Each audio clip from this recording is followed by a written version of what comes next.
Hi everyone, it's Simon here with a review of eCrossminton. eCrossminton is a sports game available on PC and PlayStation 4, and it's the PS4 version you see on your screen. I've been looking around for like a pro racket game for a while, as opposed to like the cutesy arcade ones that I've got on PS4.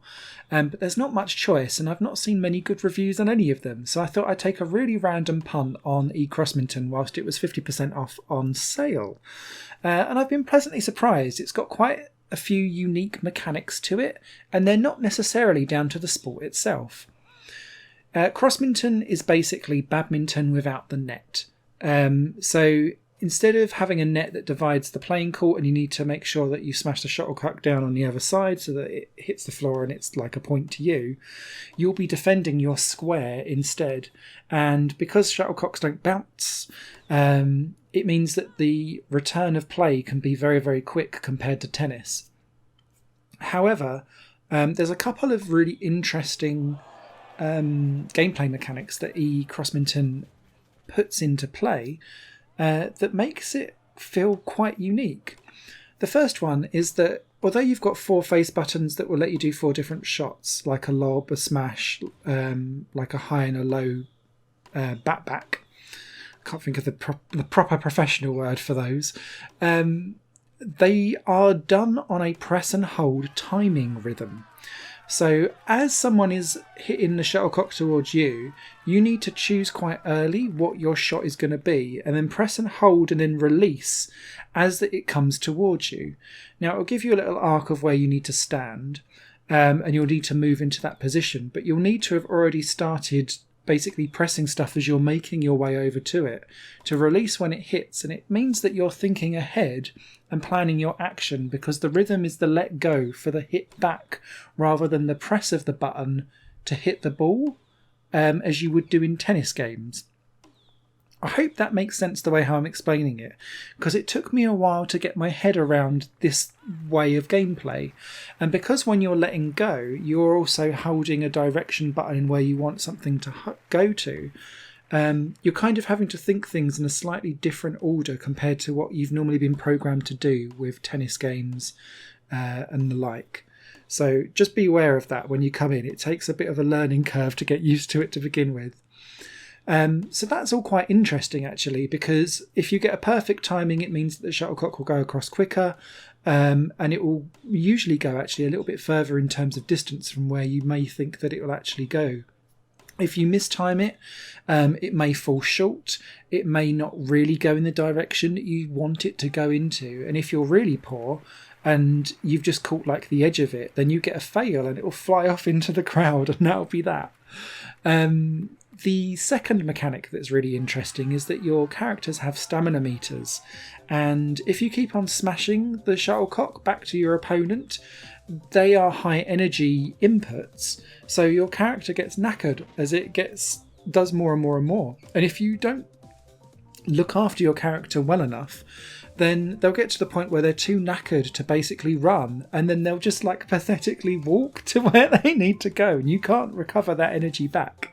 If you stop it before they get too knackered, if you return back to just normal little gentle lobs back and forth, then you will recover that stamina. But obviously those shots are slower, so then that means that your opponent can spend more time lining up, therefore pressing and holding maybe to do a smash back.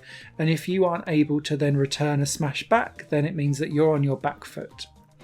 This then means that rallies, back and forth, can either be really, really short if people don't understand what they're doing, or they can go on for a very long time when you get the competent AI or players that know what they're doing.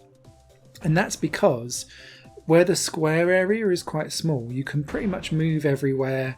Even if you're doing, in tennis games where you do I'll hit it to the right, I'll hit it to the left, I'll hit it to the right, I'll hit it to the left, to try and like get someone so zigzaggy that they kind of mistime it and it all goes wrong. It's much more difficult to do that in eCrossminton because your area is much smaller. So essentially what you're doing is trying to wrong foot people with the left-right zigzag, but then trying to force them into doing multiple smashes to try and recover themselves to get the stamina down, and that takes a long time to get done. So just be prepared that if you're all competent, you're going to have long rallies. And when you're playing doubles, then that actually becomes harder because there's even less space to play with. So you're really looking for like a communication muck-up for something to go wrong in the doubles games. The other thing that is of interest but doesn't really come to proper fruition in eCrossminton is that each character that you have has a selection of passive and triggerable power-ups depending on what they're doing, but they don't really come into play in any way, shape or form.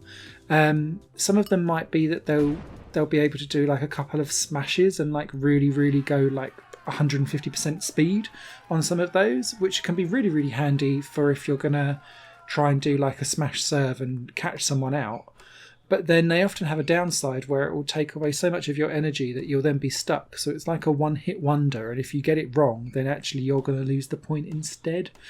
And I found that actually it was very rare that I played with those power-ups at all because I couldn't tangibly see any gains really from using them. So it was an interesting system to have. It just didn't really add anything to the game itself. What does add to the game itself is a selection of mini games that it comes with. So there's things like smashing like targets or bombing skittles and things like that. And they're littered through the arcade mode, which is like a selection of like almost like Mortal Kombat towers. And you go up different challenges and then you complete an arcade level of like 5 levels together or 7 together or 9 together in increasing difficulty as they go through. Now, I've been quite complimentary so far, but there are quite a few downsides to eCrossminton as well. It is clearly a budget title and the graphics aren't great. I did feel that sometimes the aiming of direction is quite difficult to get right, and I don't know still, after playing it for a couple of hours, if it's me that just hasn't quite understood how that direction works properly, or if it's just a bit wonky and it's not really exact. The other thing that's a real pain in the bum is that quite a lot of the content is locked behind the arcade mode that you have to complete time and time again, and that becomes quite grindy as you go through things. And that grind is made worse by the fact that you can't save mid-ladder. So it expects you to play like 5, 7, 9 matches back to back. And when you've got the competent AI and the rallies are going on for a good 5 minutes, like per point, and then it's first to 16 points, 3 sets, like proper later on down the line, you're going to be there for hours potentially, and you can't turn the game off because it won't save. And I think that is a gross mass oversight for that. There's no online multiplayer either, which might be a deal breaker for some. It really doesn't matter to me whatsoever. I'd only play this locally anyway because it's one of those games that requires no latency, particularly because of the speed of the back and forth. But yeah, between that bit awkward audio, it's just lacking polish and finesse around the menus. It reminds me of some of the there was a PS3 series about bowls or Ubud Pentanic, which is rough around the edges and a really like niche sport. And he was like, I'm so glad those games exist, but they're not going to look pretty, are they? And this kind of falls into this bracket. So I'm really pleased that eCrossminton exists as a game, and I don't know quite where the franchise would go, if it's going to ever be a franchise. But it's an interesting distraction amongst a lack of tennis games that are actually good in this generation at the moment. So it might find its niche. Any questions, please do leave them in the comments below. I hope that was informative. You guys all take care, and hopefully I'll catch you on another video soon. Bye! Higher Plane Games is part of the Higher Plane Network, a collection of media projects ran by me.